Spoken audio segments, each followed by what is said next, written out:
We start off seeing Barry, and he's exhausted, drenched in sweat, looking defeated. He then approaches Iris and proceeds to say, I can't save us this time. And now we go back 8 minutes, and we see Barry training, but Cisco does not have that Mamba mentality, and he takes his leave. But to be fair, he was helping Barry for 2 hours, and opening a portal kind of weighs heavy on the shoulders, so Cisco gets a pass. And then Iris and Barry begin to have a chat, and then Iris says, I know we're the Flash. I know we're the Flash. I know we're the Flash. I know we're the Flash.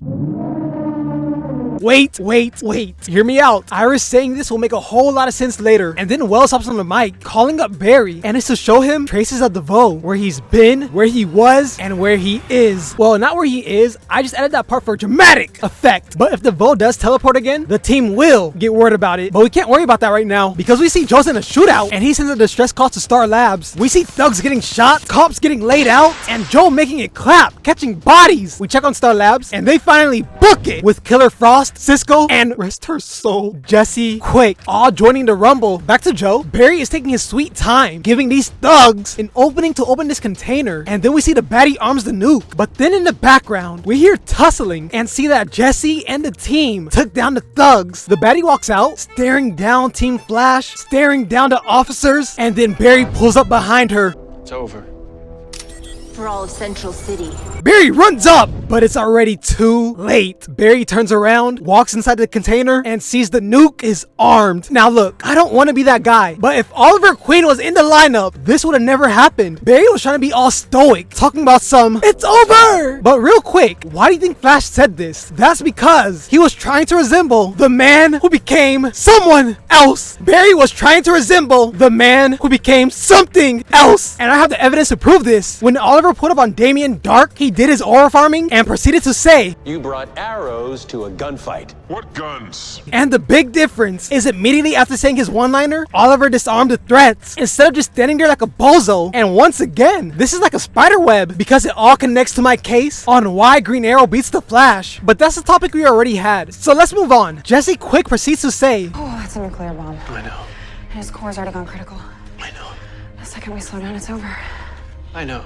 That's not helping. So then she suggests running the nuke to the Badlands, but that's not an option because doing that would speed up the reaction, and running everyone out the city is not an option either. And then a light bulb goes off in Barry's head, and he tells Jesse, Wait, that's it. Jay Garrick. What about him? bro, I don't know why, but Jesse's saying What about him? had me rolling. And then Barry tells Jesse to go call up Jay Garrick. And while she does that, Barry walks around trying to figure out what to do. And right now, he needs a genius. So he brings Cisco into Flashtime and shows him the nuke. And Cisco starts giving a whole science breakdown using words that are completely made up or I have never heard in my life. But all you need to know is the nuke starts off blue, turns yellow, flips to purple, and then boom. Game over. And tells Barry since the nuke is already started, it can't be undone, but Cisco can possibly reach it to a dead Earth. Cisco sticks his arm out and no dice. And the reason it's not working is because A breach is a folding of space-time, right? So when we're moving this fast, When we're moving this fast, we're moving in flash time.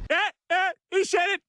We don't have the time necessary for a breach to form. And then Cisco starts getting hazy, and that's because since he's not a speedster, his body can't handle the flash time. So Barry lets him go and books it to Star Labs and brings Wells into the mix. And Barry is struggling to even get a word in, but Barry says lock in. And then Harry tells Barry to open a portal to the Speed Force and send a nuke there. And then Harry starts getting hazy, so Barry asks one last question. will an explosion that big affect the Speed Force? I don't think so. First off, what do you mean you think so? Secondly, I doubt a nuke could affect the Speed Force. But at the same time, if it can, that just shows how much better Green Arrow is. Now wait, I know what you're thinking. Bro, this is guys, what are you talking about? Just hear me out. Team Flash was able to open a portal to the Speed Force. So who's to say Team Arrow can't do the same? And I want to go into detail right now, but doing that would spoil the video. So let's continue. Jesse and Jay pull up, and Barry tells them, We send the bomb into the Speed Force. Let it detonate in there.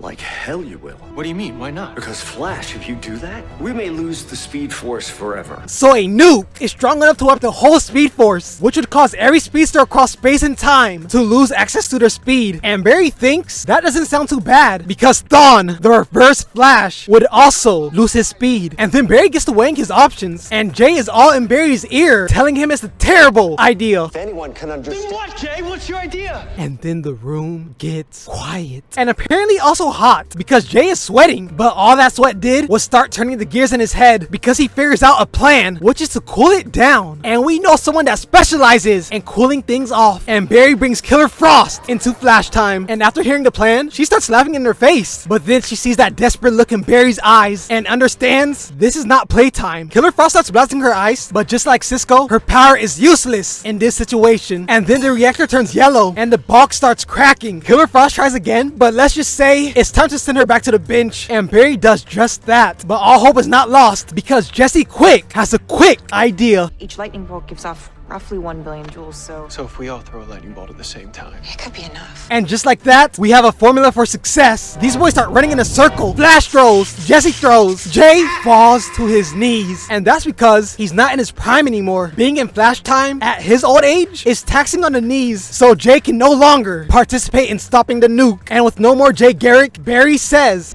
We have to send it into the Speed Force. You heard what Jay said. And Harry said it'd be fine. No, he said he thinks it would be fine. Barry, my dad never thinks anything, he knows. and Barry gets heated because the truth hurts. And then Jesse says, why don't we just run back in time? But Barry says no, because blah blah blah, altered timeline, things change and excuses. Barry looks at the reactor and it's now purple, and Jesse Quick is starting to sweat. So Barry tells Jesse, go back home to Earth 2. And Jesse does just that. We check on Barry and he's also feeling the heat, but now he's in a situation where giving up is not an option. He walks around the warehouse looking at his loved ones and books it. We check on Jesse Quick and she pulled up on her dad, trying to bring him to Flashtime, but it's a no-go. But still, she confesses everything she wanted to confess. And if the world's going to get nuked, she will be right there with him. We check on Barry and he is putting that pedal to the metal, trying to find a working formula, but ultimately there is none. And Barry is out of it, struggling to even walk properly.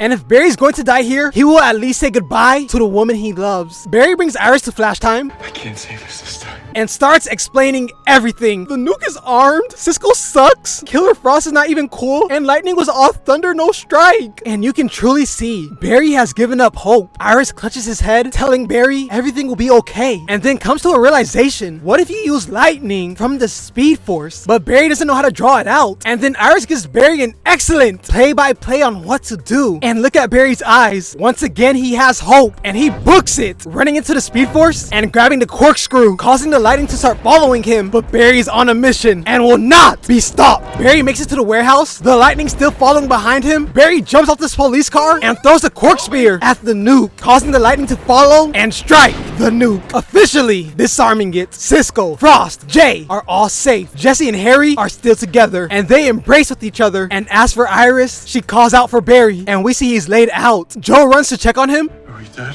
No, that's good. and with that, Flash has officially stopped the nuke. And if you guys enjoyed this video, then please leave a like, comment, subscribe, share this with a friend. Peace.